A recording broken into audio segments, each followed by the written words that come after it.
Okay. All right, any other questions about the assignment?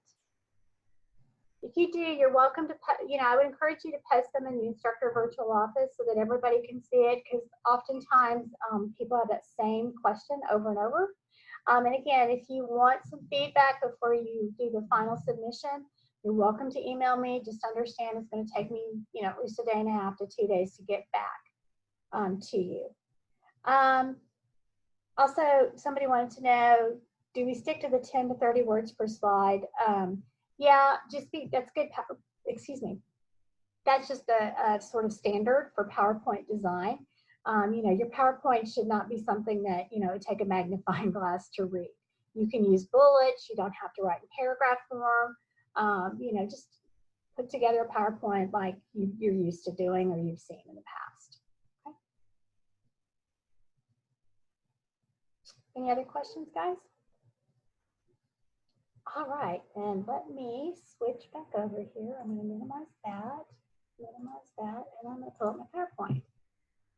Okay, so you should have this in, oh, I hate when this happens. Hang on, guys, sorry. I'm going to minimize that down. Go away. Okay, so I'm trying to share this with you. Hang on one second. Here we go. All right. So hopefully here in just a second, you can see this. If it'll let me get back to the screen. Share. Okay, there we go. All right. So let's kind of delve into this tonight and talk a little bit further. Hang on. Sorry, my daughter's turn her off. Okay, why is this not advancing? Okay. Well, so much for that. Hang on one second. Why is it not advancing? Sorry, guys. I don't know what is going on here lately with PowerPoint and Moodle and my computer, but they're not friends. Okay. That being said, let me see if I can share again. Let me try one more time.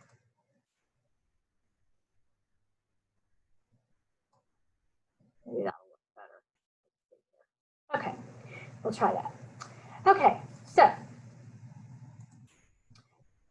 one of the things that oftentimes I get questions about from students when they're thinking about a professional learning community is what happens when there's conflict between the members. In an ideal world, everybody is equally committed to the professional learning community. They do their part. They assume roles and responsibilities and all of that. But on occasion, if not more frequently than that, there may be some conflict that arises, or there's a particular team member or members who are difficult and challenging. So how do you deal with that, and how do you address that as a part of the professional learning community? So a lot of times conflict arises when we're trying to make change. Change is kind of scary for most people. And, we tend to want to migrate to what is most comfortable. Now, certainly here lately with all of this COVID-19 stuff and the absolute disruption of the school year and, trying to do online learning, we've all had a bunch of change. And, some people handle change better than others. Some people embrace change. But for a lot of people, change can bring about severe anxiety and a lot of trepidation. So when that happens, let's assume that we're trying to now get back into school, we're trying to get our PLCs back up and running, and we start to see the results of some of that anxiety. And that can be shown as conflict. So one of the ways, or one of the important, or some of the important parts, I'm so sorry, I can't speak all of a sudden. Some of the important things that we need to understand when we know that there's going to be change happening is that communication is key. So because communication is so important, but it is rarely handled the way that it should be by organizational leaders, we know that when change happens, 70% of changes made in organizations fail. So that's not a very good track record. So if we're sitting in a school and we've got some really low student achievement, maybe there's some issues with our climate, and we try to affect a change, just know going in that if you don't communicate and communicate very well, you have a 70% chance that those things that you're trying to do are not going to work and they're not going to happen. So communication, communication, communication. Also, too, when we're thinking about change, we have to understand the difference between IQ and EQ. So we all know what IQ is, right? It relates to people's, intelligence and all of that. But we also have to, so in it, let me back up here for a second. So in a school, when we are dealing with teachers, we know that everybody certainly has the IQ capacity to embrace and make change. Our teachers are smart, they're professional, they all have college degrees, so IQ is rarely an issue.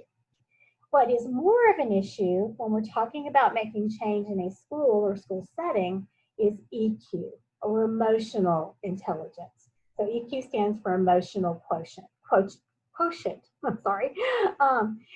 or referred to as emotional maturity. So we have to make sure too that our teachers have that ability to accept the change, they understand the change, so that they can develop that emotional piece that's going to help them to hopefully embrace and sustain change over time. We also have to be aware of change intelligence, or CQ. So some people are very used to change. I worked for many years in the Dallas Independent School District, and for a long time there, we sort of had this revolving door of superintendents and programs, and people come in with all these new ideas. It was just a constant revolving door of change. So we all developed, those of us that were there for any length of time, a pretty strong change intelligence. So we kind of knew what to anticipate, we knew what to expect, and we also knew too that this person probably wasn't going to be here in 3 years.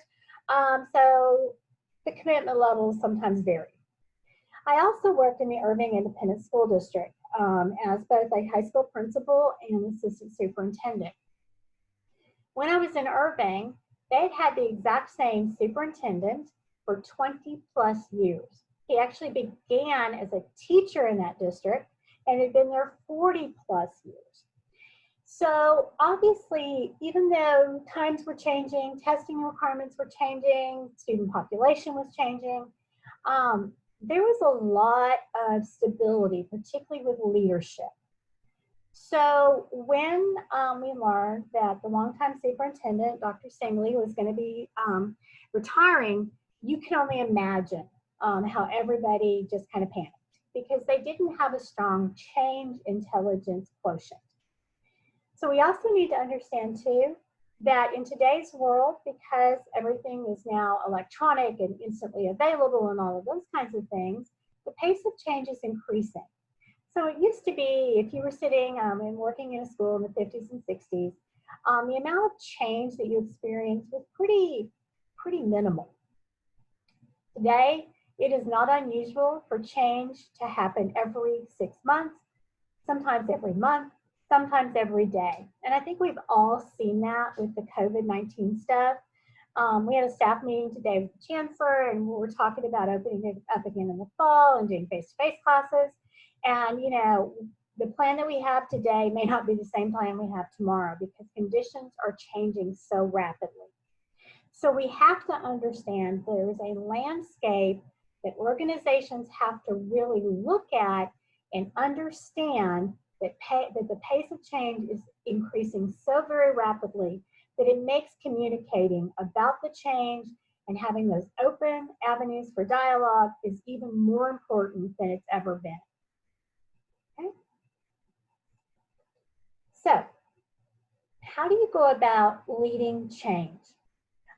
I really love all the brain research that's happening about learning and how we can actually physically see changes in the brain when we're learning and all of that. So brain research has told us that the way that we receive change is the same way we receive pain. So, if you have a tooth pulled and you have pain, you know what that feels like. When your principal comes in and says, we're going to make this massive change and we're going to do this and this and this, your body reacts the same way to that change as they would physical pain. So if we keep that in mind, we can certainly understand why people may be resistant or reticent or even angry about the changes happening. So as a leader, whether you are a teacher leader or a principal or whatever, you have 3 ways that you can handle that. You can fix the pain. And the way that you do that is through ongoing, open, honest communication. You can avoid the pain. A lot of teachers will do that. I've literally had teachers say to me, that'll pass. I can outlive it, whatever. So they're avoiding that change. Or you can actually move beyond the pain and begin to accept and embrace the change and hopefully move forward from there. So let's look at about a couple of scenarios. So this is a business example, but I think it works for us. So you need to change the way sales are processed in your business, okay? So what do? Well, here most people would call a meeting, create a plan, and they would meet with the sales team and unveil the change in the plan. So how many times has that happened to you as a teacher? Your team leaders or your administrators or whoever decide that something needs to happen. So reading scores are not progressing, we're actually declining. Our reading scores are declining over time. So what do? They call a meeting where they talk to maybe the reading specialist, the assistant principal, the principal, and maybe a team leader. They create a plan, and then they come to you and they say, here's our great new plan, and they wonder why you're resistant to the change. This is not an effective way to deal with change. It's going to cause problems and more problems and more problems for you. So, wrong, don't do that. So I love this quote. Oftentimes what looks like resistance in other people is that we as leaders aren't giving them what they need to get it, to want it, or to be able to do it. And that's the basis of change.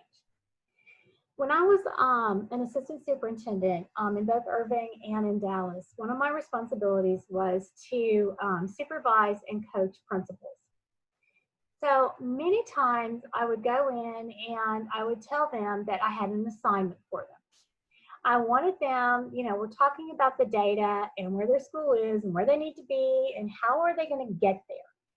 And so before we would even start that process of coming up with a plan or doing anything differently, I would ask them to spend some time that weekend going to an automobile dealership. And specifically, I wanted them to go and look at used cars. And I said, what you're supposed to do while you're there is I want you to observe that salesperson and note very, very specifically what they do and how they can hook you into deciding, even if you went there to not buy a car, they hook you in deciding that you want to buy their product. So I said, the first thing, you're going to notice is that salesman's going to size you up and look at you. They're going to see what kind of car you drove in on, what kind of clothes you wear. They're going to instantly figure out if you have children or not, etc. So they're going to begin to assess you through observation. Then they're going to take their observations and begin to steer you towards a particular type of vehicle. So if I'm a mom and I've got, on the back of my car, I have a sticker with my, myself and my 5 children and my dog and all that, that used car salesman is going to steer me to a minivan or an SUV or a vehicle like that. If I don't have any of that, and and they can small talk with me and they find out that I don't have any children, that I'm single, that I kind of like adventure, they're going to steer me more towards sports cars and those kind of things. And they will continue to do that through strategic questioning as well as observation to size up what you need and want, and they're going to move you that direction. So ultimately, when you're leading change, you need to behave like you are a used car salesman. Your job is to sell people on something that they don't even know they want. So how do you do that? Like I said, you can do it through observation and all that, but the first place is to engage the heart. So for example, one of the things that we were seeing in our data when I was a high school principal was that we had a really good graduation rate. We were getting our students graduated, but they weren't having as much success as we wanted them to have, or whatever, after they graduated from high school. So I took an index card and I wrote down the name, one name per card, of all of our 468 seniors, and I posted them around the cafeteria. During our faculty meeting, I had the teachers go around and they had to write something about every single student, okay? If they didn't know the student, that was fine, whatever, but they had to write on at least one card. So then when we were done, we took them down and lined them up according to achievement. Well, lo and behold, the valedictorian had, I don't know, out of my 200 teachers, they had probably 90% of the teachers had written something. Those students that were in the lower 25 percentile for our graduating class, nobody wrote anything. That was really eye-opening to not only myself, but to all of my teachers, that, gosh, we have kids here that we couldn't tell you a thing about them. That's tragic. So that was our first step to really engage the heart and to show the need, and to show them that we've got kids here that are falling through the cracks, guys, and we know exactly who they are now. The second thing we had to do was enlighten the head. So the way that we went about that is we took that information and we pulled tons of data for those kids, including, socioeconomic status, achievement, every possible piece we could get. And we created individual profiles for all of our students, including the valedictorian. And we shared those with our teachers. We worked on them together and really began to understand our students and therefore understand the needs. So we engaged them through the heart. We gave them an understanding of what was really going on with our students, but then we had to make sure we equipped them. And by that, what were going to be the strategies and tools we could use to meet the needs of those kids. So instead of us telling the teachers, you're going to do this, this, and this, we formed small interdisciplinary professional learning communities and took those cohorts or groups of students, and each one of those PLCs was charged with finding ways to really engage those students. One of the things that came out was we wanted every single student involved in at least one extracurricular activity. So we realized, even though we had a million different extracurricular activities, we started creating things that the kids wanted or that the kids decided they wanted to do. So we had a baking club, we had a chess club, we had, the traditional things, etc. But it's really, really important to understand and engage the heart, enlighten the head, and equip the teachers with what they need. Okay? So I'm not going to read all of this, but you can see when you want them to understand why change is needed. And you have to give people the tools, but more importantly the time to understand what needs to be done and for them to get excited about it. Because the activities and the tools we decided to use to meet the needs of all of our seniors, that was actually done and created by the teachers. It wasn't something that we as a leadership team did and handed them. They created it. So they were very, very excited about the things that we were doing. And quite frankly, it engaged some of my teachers who've been resistant, because they're like, oh, you know what? I didn't know that students really liked, like I said, we had a baking club. They really liked baking. And, this teacher loved to bake. And this teacher did, sold birthday cakes on the side. And, she's like, I would love to be involved in that. That was her niche. So again, you have to make sure that we're paying attention and equipping our teachers and others for change. We also know too that conflict is hard, but it's also normal. And there's a lot of issues that we have to address when we are dealing with conflict. Otherwise, it just becomes anger, resistance, and many times sabotage. We know that conflict is going to be inevitable, and we oftentimes in education move from crisis to crisis without really paying attention to what is happening in those moments. So When we deal with conflict, how we choose to respond really predicts the outcome. But if we don't know how to manage the conflict, our emotions take over and we will immediately respond as we have before. So I know that, I've dealt with plenty of conflict in leadership roles and even as in my role as a teacher, conflict between myself and a student, conflict between students, etc. And unfortunately, we tend to let our emotions take over, and so we don't really handle the conflict the way that we should. So there are 8 ways, I believe, or is it 7? Let me count. 1, 2, 3, 4, 5, 6, 7, 8. 8 different ways that we can handle conflict when it arises. So we're going to kind of walk through these somewhat quickly. So you don't have to do that. That was just a case study that you can read if you want to. So this is actually based on the research of Kenneth Thomas and Ralph Tillman. So they said there are 5 ways that we can deal with conflict. And most of us have a preferred conflict resolution style. However, when conflict arises, we have to be aware of what the conflict is, where it's stemming from, and then choose the best strategy to deal with it. So there are 5 types of conflict. So competing. So this is when you have 2 people who compete because their entire goal is to win. The second type is collaborating. So the goal then is to find a win-win solution. So we may disagree, but we're going to seek a win-win. Compromising, so that may be you give a little, I give a little, we find the middle ground. Avoiding can be that the goal is to delay, or accommodating, the goal is to yield. Let's talk specifically for just a minute about what those mean. So, how do you get effective at managing conflict? You play the inside game. The first thing you have to do is assess the situation. So remember me telling you you need to be the best used car salesman in town to handle conflict? That's where you assess the situation. And you have to ask yourself, what is the need or desire that's not being met that's causing this conflict?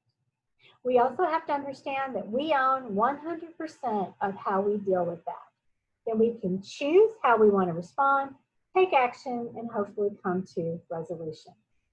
So what do? I'm not going to read you these steps, but basically you're going to assess the situation and then know your options. So am I better off to do this privately or publicly, for example? As a principal, I had a teacher who loved to just put me on the spot in the faculty meeting. So she always managed to have, this crazy kind of question. And, for a long time, I would try to avoid her. Then I would try to accommodate her, and it just kept getting worse and worse and worse. So then I decided I needed to really talk to her privately. So she'd ask this question, and I would say, Miss, and I'll leave her name out, why don't you and I meet right after we're done here today, and we'll talk about this. Well, that didn't really assuage her very well, and she continued to push. So I realized that probably the best thing I needed to do was to address it publicly.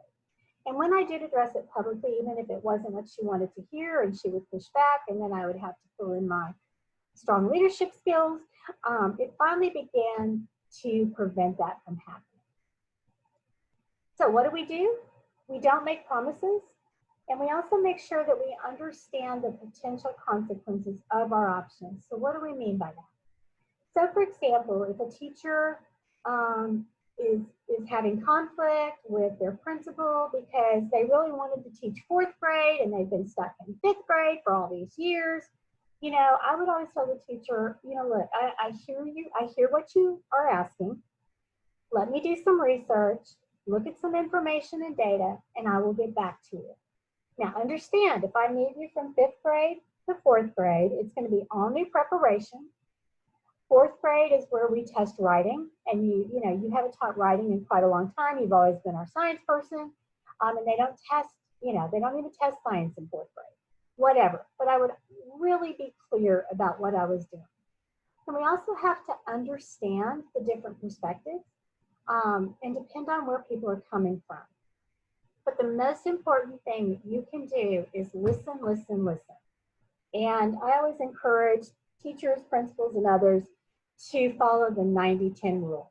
So listen, listen, listen. That means you're listening 90% of the time, The other 10% of the time, you're either asking probing or clarifying questions to better understand the situation. Also, too, your demeanor and your attitude makes a huge difference. So I have a granddaughter who is starting to go into puberty, and she and I had to have a discussion today because her dad got called up to her day camp yesterday because she was being disrespectful to the teachers and having an attitude, which is truthfully, I know she's my grandchild and I'm biased, but she really is usually like the most respectful child ever. I mean, teachers always compliment her on that. So she and I were talking today, and I said, so tell me what happened yesterday in your day camp. And she's like, nothing. And I had to keep probing to get it out of her.